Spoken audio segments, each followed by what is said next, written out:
What is going on, guys? Jack here, and welcome back to episode number 180 of Park to Prem here with Town or Town. Today we have the start of season number 19, and well, this may well be the last season we ever do here at Town or Town. I feel like we've achieved so much, and putting it all on the line for one last year feels like the way to do things. I want to end on a high.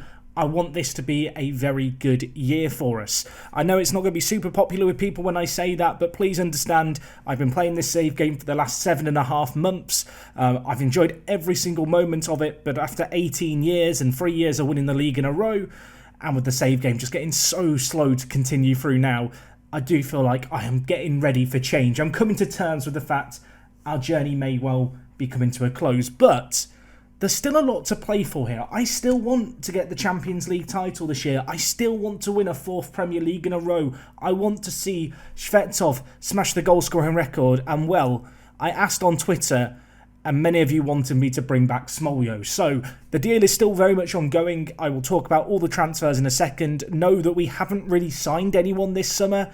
The transfer window closes in 4 days. I will show you the situation we find ourselves in a second. But I asked on Twitter, do we go and sign Smoljo for £150 million? That's the offer it took in order to try and sign him. Twitter said yes. So this deal will be happening. It's not going to be done for today's Community Shield game. But Smoljo is returning to his hometown club. He is returning back to the place where he belongs. And, well, hopefully that deal is all going to go through ahead of the league season.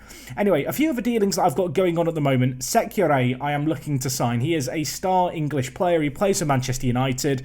And as you may have caught wind here, I've bid £190 million for him. Yeah, I'm aware it's a lot of money.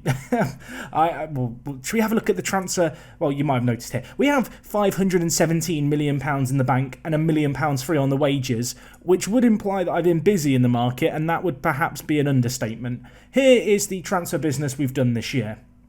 £26 million spent, £540 million made in sales, and obviously, there is a big difference in the amounts there, and, well, we have £718 million just sat in the overall balance, and if we just have a peek here, as I said, the transfer window closes in 4 days.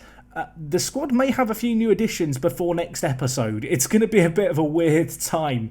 I don't know if you can really call them panic transfers, but I've got so much money that I could buy 1.5 Mike Frosts, and a Smoljo and a Mike Frost, I suppose, would be the alternative. Anyway, let's talk about the transfers we've done. Martin Bartos has joined us. He is a young right-back prospect, or rather left-back prospect, a Czech international, looking like he's going to go on loan to Norwich City, not a player for the first team this year. Elsewhere on the ins, Zanellini joins us from Inter Milan. This guy is an 18-year-old centre-back. What an incredible centre-back he is at 18 years old. £20 million spent. We have now loaned him to Newcastle United, so he's going to be with them in the Championship. Really good opportunity for him to get super regular football. They're paying all of his wages as well, which is a nice little bonus. Anyway, Vinko Kosic returns, a fan favourite, and, well, he's on loan at Real Madrid. It's just a bit of a joke at this point, isn't it? You've probably seen the Simpsons gif where the grandpa walks into the strip club, sees Bart at the door, and then kind of goes straight out. That's pretty much Kosic at this point. This is his 3rd time he's joined us on a free transfer. Of course, he joined us way back when we were in League One, and we sold him on for £46 million. He then joined us on a free in 2033, and we sold him on the next year to Napoli for £28 million. Napoli's contract with him expired. We've picked him up on a free. He's on loan at Real Madrid. They are paying all £150,000 a week of his wages. I'll let you guess now how much he may sell for down the line. At the moment, we've made £76 million in sales. I would like to try and break the £100 million mark with him next summer before we eventually resign. Anyway, the last player we signed is Sapa, just an okay little Polish prospect, I suppose. He's 18 years old. An ambitious personality isn't ideal, but he looks like he's got something about him. Maybe he could come good. But as you can tell from those transfers in, I've not really done lots of transfers in. I mean, in terms of outs, we have got rid of a lot of players. We've shifted on 35 players, and in fact, our under-23s is down to almost a reasonable number. There's still players who may possibly leave. We've got 63 people in the under-23s. A load are planning on going out on loan or are going out permanently still. If we just hide all the players on loan and such, the squad is down to 33 people. It's almost a normal size squad. It almost resembles an actual team. You can see here, there's a load of players with bids on them. Some of these are loan bids, some of these are permanent deals where I'm just trying to sell players that have no place in the team. You can see a player like Patru here, 19 years old. Not a bad little centre-back, but inconsistent, 3-star potential at a push. You can see the kind of player that we've been able to make £10 million on this year. Never going to get anywhere near the first team, and perhaps that transfer gives you a little indicator as to how we've gone about making our money this summer, because yeah, we've made over 500 million in sales.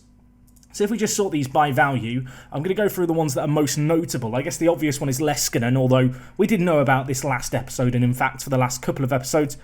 A good servant to the club, but a player who was on far too much money, barely was able to get into the first team in truth. And at 26 years old, he had a good run at the team. £80 million was just a bit difficult to refuse for him. So he's gone to a Premier League rival, which is, I suppose, a little bit of a concern, although I would argue it is Arsenal, and that is an Arsenal team that finished 10th in the league last year. They're certainly not one of the teams that I anticipate to be battling up at the top of the table with us.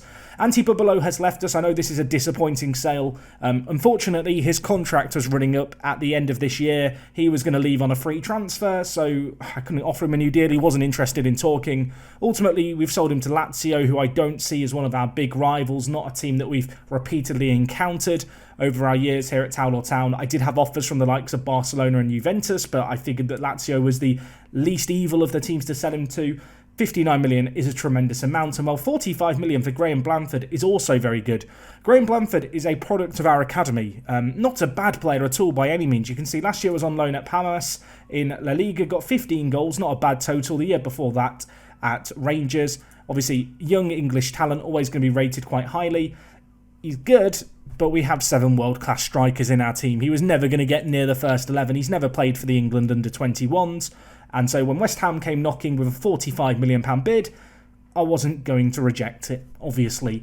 Another player left us, Ivan, has gone for close to 40 million. 21 years old, an incredible player, Ivan. I would have liked to have got a little bit more money for him, but ultimately we signed him for 1.1 million. He gets sold to Salzburg for 35.5.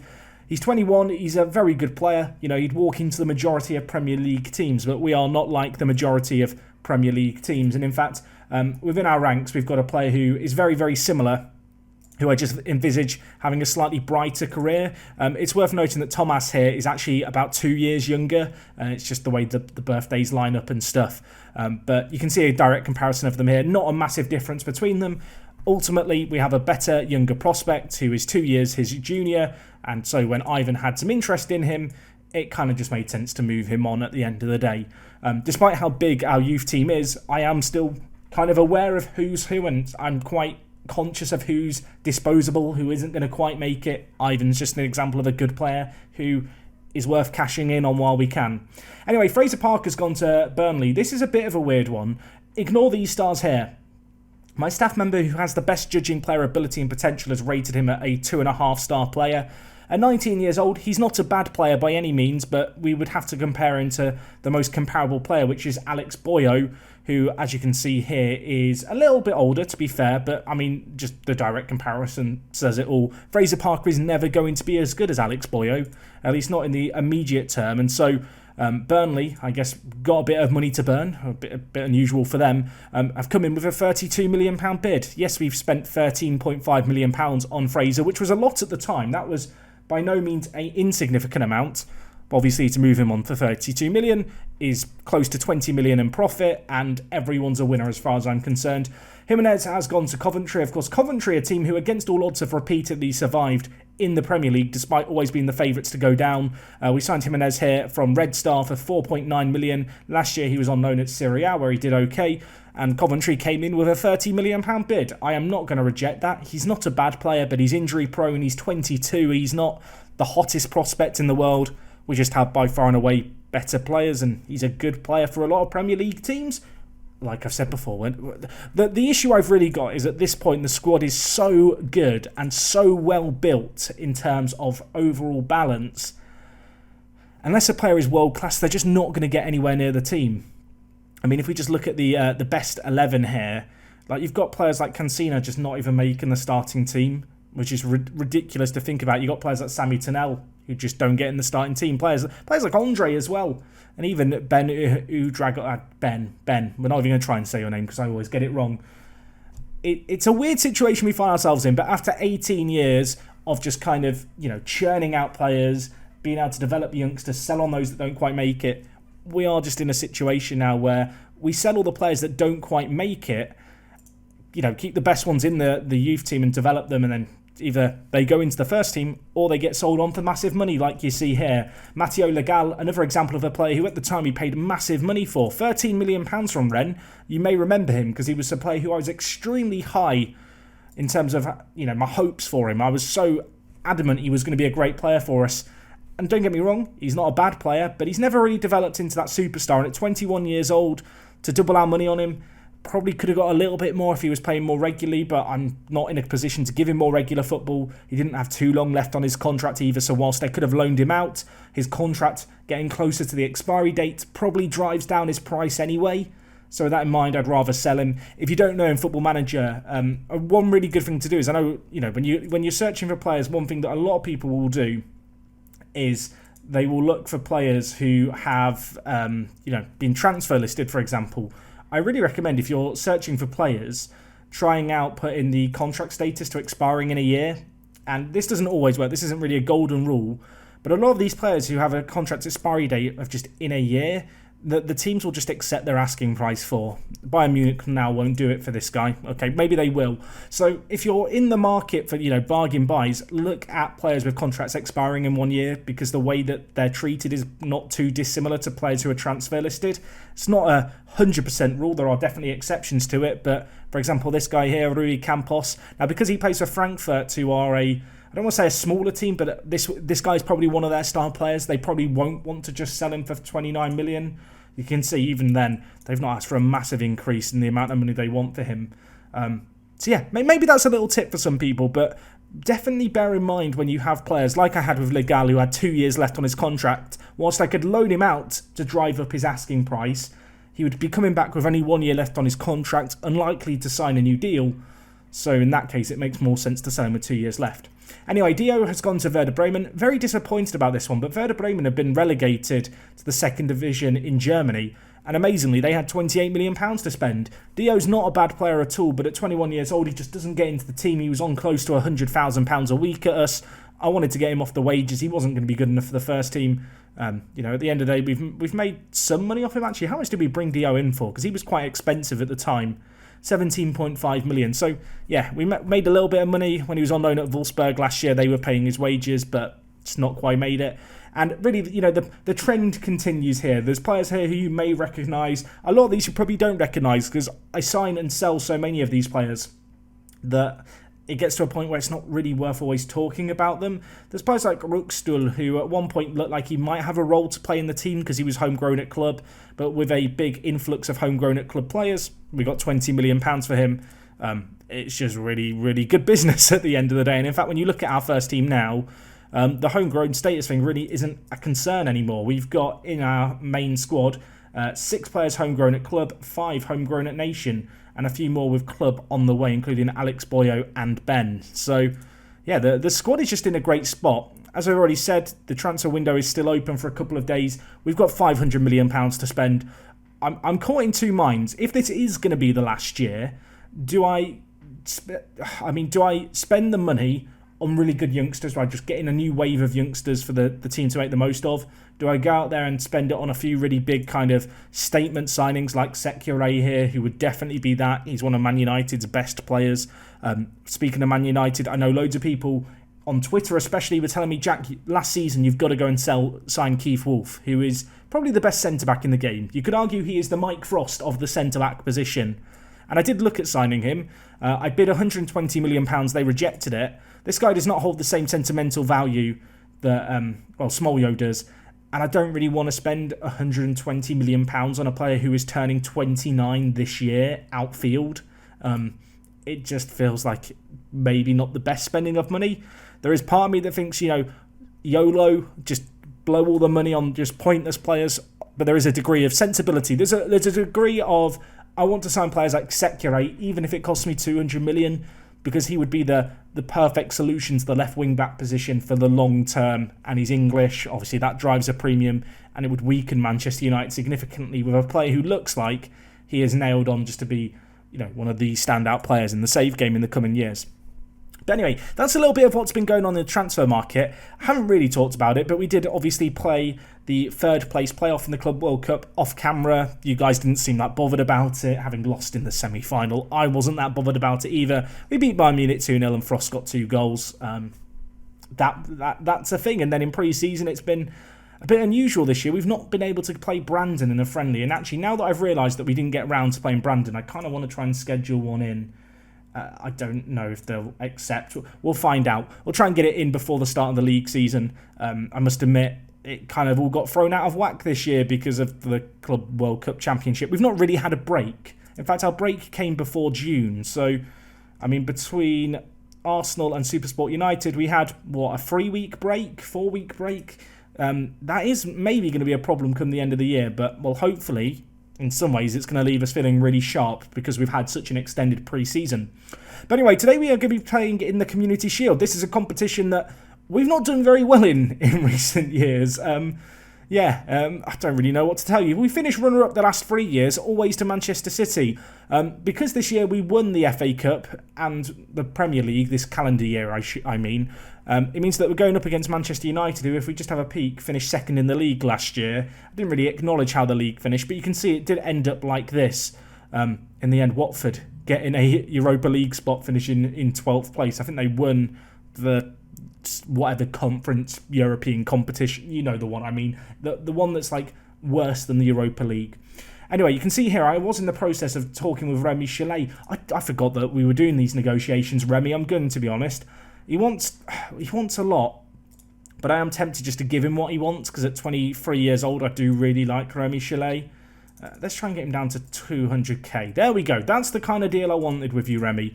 I have been looking at solving, the contracts longer term. So, for example, Chalet currently has a 3-year deal. We've just added a year onto his contract with £15,000 a week in wages. Obviously, that makes him one of the bigger earners in the team. But because of how much dead wood we got rid of just through selling, the players that you see in the outs here, we sold a lot of players, obviously. We've actually freed up about £1 million a week in wage budget just by moving on those players. It's a bit of a weird situation to be in. So that is now allowing me to be a bit more flexible and a bit more generous to perhaps some more greedy players in the first team. I know I talked about replacing Mateus Aurelio. I've looked at replacements. They just don't exist. There's just a distinct lack of wing-backs. So he has 2 years left on his current deal. I might have given him a new contract offer, which I know for some people they are going to absolutely hate. But yeah, I don't really have an alternative to him. Obviously, Sammy Tunnell, I'm training to play right wing back because I want this guy to be our James Milner on the bench, the super versatile player who just plays anywhere that we need him to play: centre mid, left wing back, right wing back. And of course, we've also got Alex Boyo, who we're training to play right wing back. And to be honest, once he's picked up right wing back, whilst he's not going to be necessarily competition to Mateus Aurelio, he's going to be a more than adequate plan B if Mateus just isn't performing for whatever reasons. But yeah, I know that's going to be a little bit controversial, but I looked around, there just wasn't a right wing back who was as good, unfortunately. Obviously, we've got Sekirei we might sign from Manchester United. I may look to move on Vincent if that happens. He's 29 years old. He's in his prime, really, but if we were to spend £200 million on a 21-year-old left wing-back, he might be a player whose head rolls. And to be honest, actually, when you compare him with Tunnell, obviously Vincent is way better defensively, but if you're looking for a more offensive option at wing-back, you could definitely make a case that Tunnell is the better option between the two French players. But yeah, I don't know. I feel bad for Vincent, but he's hitting that point where he's very close to 30. And whilst I can give Shvetsov the benefit of the doubt, Vincent, on the other hand, even though he's only just turned 29, he's got a grey beard, everyone. He's got a grey... That's justification enough in my mind. But anyway, the good news is no injuries to speak of going into the season, at least in terms of ones that affect the starting 11. Deacon has got a little knock, if you want to be really pedantic.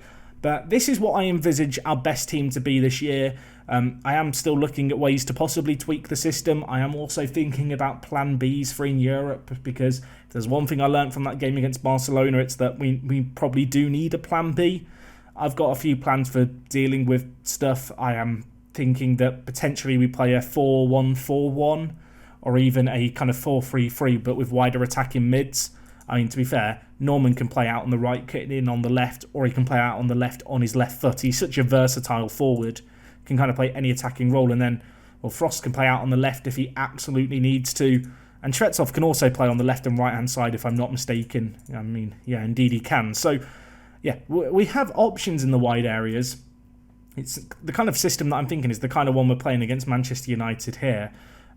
If you've been watching my live streams as well, you'll know that we have recently signed a player from this Manchester United side who I'm very excited about, because to sign this guy for an Italian second division team is a little weird, but we'll keep an eye on him. Mejbri, that's not how you say his name. I don't know how to pronounce it. He's one of the few real players left in this save game, and yeah, we've managed to sign him on our stream save at Monopoly. So if he can have a career like he's had here for Manchester United for us in Italy, I'll be a happy bunny. We'll keep an eye on him today and see what he can do.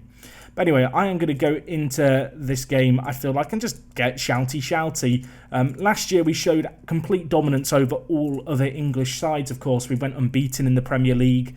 We won the FA Cup, we won the Carabao Cup. We won every single cup competition except this competition, the Community Shield. So hopefully we're going to be able to win everything again and win this for good measure. That would be nice, wouldn't it? I guess technically if we win this competition this calendar year, we will have won the Carabao Cup or the whatever. What is it? Is it still called the Carabao Cup? The League Cup is what I would know it as. The League Cup, the FA Cup, the Premier League and the Community Shield would all technically be won in the same calendar year, if not the same season. As Frost, that's what you want to see. Vincent has heard that I'm thinking of replacing him. Mike Frost turning up at the back post. Worth noting that some of the goals from the Club World Cup count towards this season's total. But yeah, not a bad way to start things. Vincent, and you'll notice that Mateus Aurelio on the other side. Last season I was playing them as wing-backs on support. I have changed my mind on that. They're going to go back to complete wing-backs on support. I'm kind of interested to see how they perform going forward. But well, so far in this game, not a bad opening, I suppose, to the year. I mean, it'd be lovely to absolutely annihilate them. Worth noting that they've got Sekure, the English left player. Well, I say left player because he just plays anywhere on the left. It's definitely not correct footballing terminology to call him the left player, but he's maybe in 2030 whatever terminology is different. He's the left player, everyone. Keep an eye out on him. We'll see if he pops up and impresses playing against us here. I mean, he's trying to justify a close to £200 million price tag if indeed Manchester United accept that. If they don't accept that, probably won't go in for him, but he is the best English youngster that isn't already in our team. And when we've already got the likes of Austin, the likes of Norman, obviously we've got Turnbull, one of the best English talents, it wouldn't be bad to add another one. Anyway, we've got a chance here. It's Kaiser. Throwing has been taken to him, switches it over. Holman needs to mop up this mess if he can. Villa launches it forward, and now Mahon to run onto it.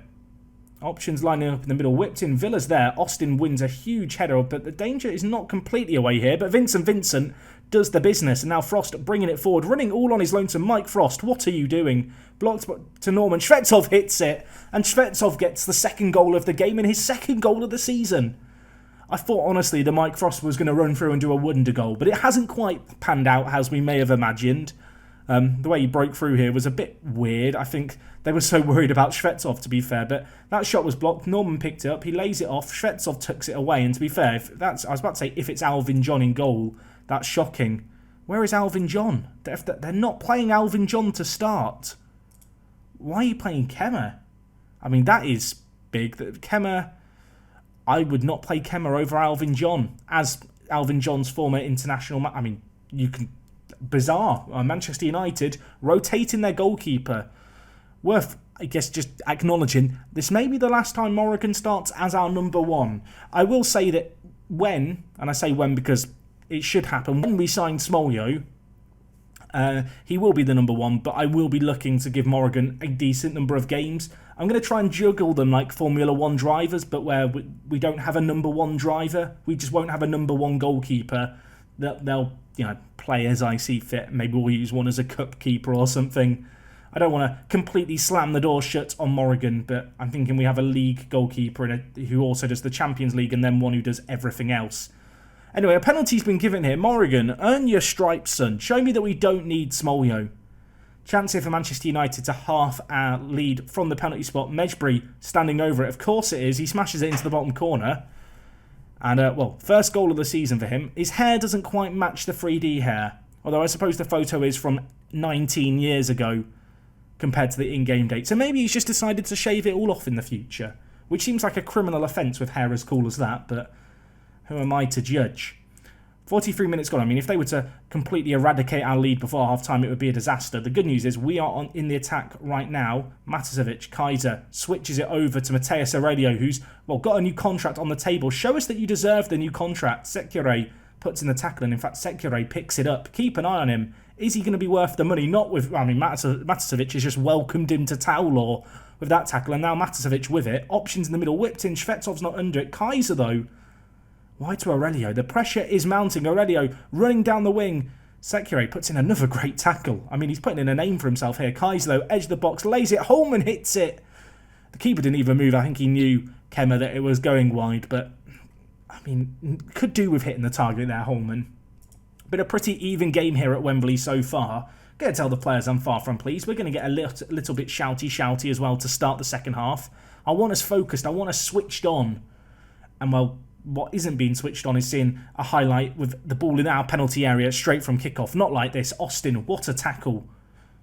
I think he is going to be playing alongside Cesar as our starting centre-back this year. He's just really stepped up the young Englishman. And Shvetsov's threaded through. Can he double his goal tally for the game? Of course he can. Norman with another assist. He got 15 in the Premier League last year, did Stevie Norman. Looks like he's going to be the assist king again this year. United deal with it well, but Holman reacts quickly. Frost, Norman, ball threaded through to perfection. Wolf cannot hang. He cannot keep up with the Russian beast who smashes it through the legs of the keeper. Close your legs, son. Justice for Alvin John is what's being dished out here. It's 3-1 after 55 minutes, and to be honest, we look very, very good. I'm going to take off Kaiser, who's on a booking, and we're going to bring in Andre. Andre this year, with Leskinen's departure, is going to fairly frequently play as a deep-lying playmaker, but to be honest, if we just look at him as a deep line playmaker, okay, that drop down doesn't work. But as a deep line playmaker, he's not perfect by any means, but he's a very versatile player. Obviously, he's world class, has very good vision, has very good passing, good decisions to boot. He can do a job there. We're going to see how good a job he can do right now. One last sub. Do I want to use it just yet? I say one last sub. We've got 2 more subs. I'm just lying. You know what? We'll go with the 1 sub for now. The other player on the booking is Shvetsov, but he's on for a hat-trick. It'd be rude to take him off. He wouldn't appreciate it, and to be fair, I wouldn't appreciate it either. You can see they've actually taken off Sekure. His fitness was struggling a little bit after he picked up a knock. Let's hope that's nothing serious, because if we are going to sign him, I don't want him injured. Game's fizzling out, though. Game looks like it's done. I'm going to make a double change. We're going to bring in the Dragon in an advanced playmaker. And you know what? With the last change, I'm going to bring Sami Tunnell in to play right wing back. We're training him to play there because I want him to be that really versatile player for us.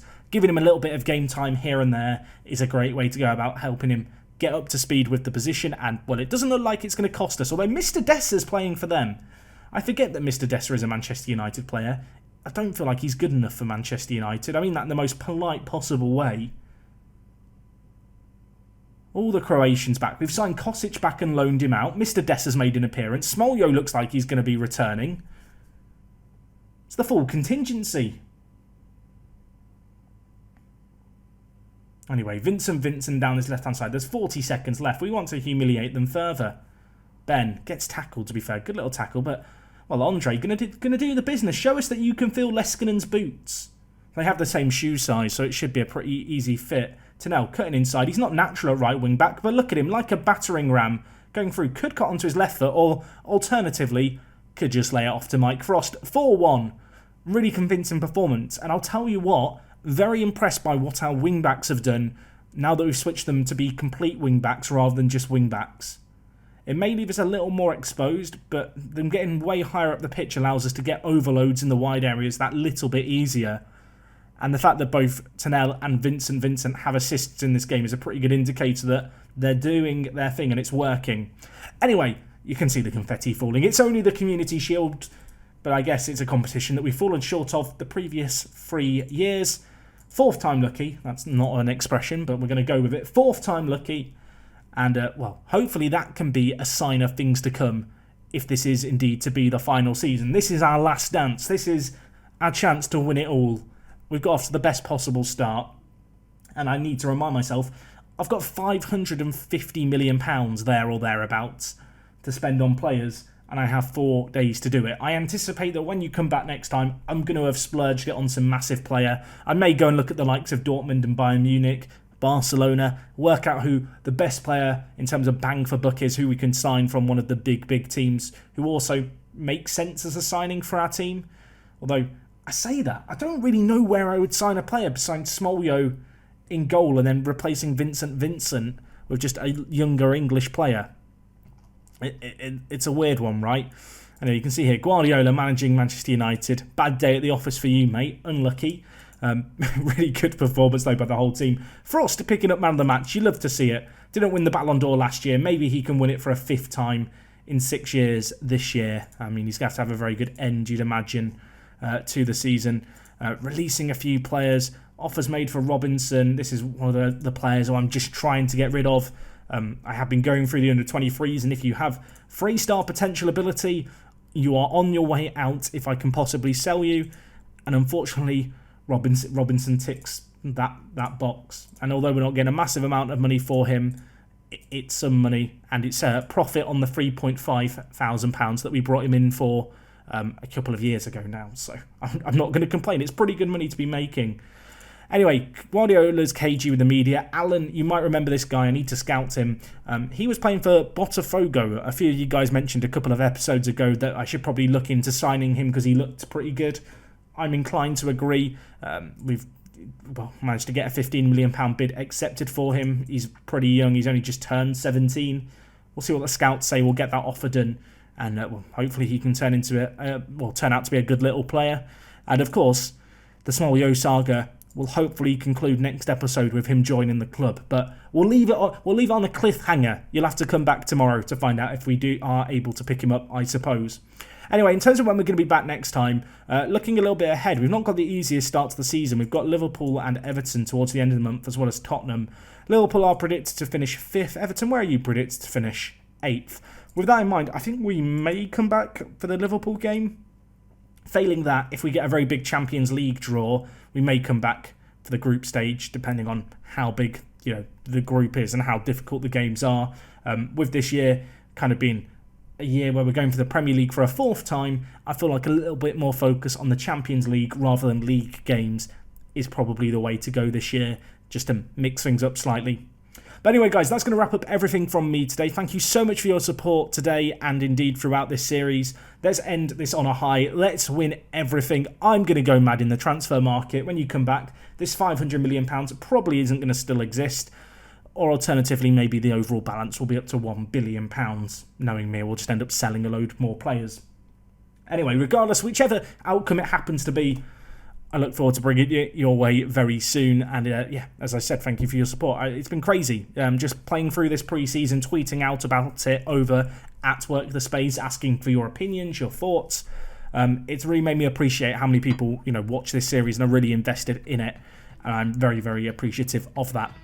But anyway, guys, that's going to wrap up everything from me today. Thank you so much for your support. Drop a like on the video if you've enjoyed. I'll catch you guys again soon. It's me, Jack, and I will talk to you guys in a bit. I'm out.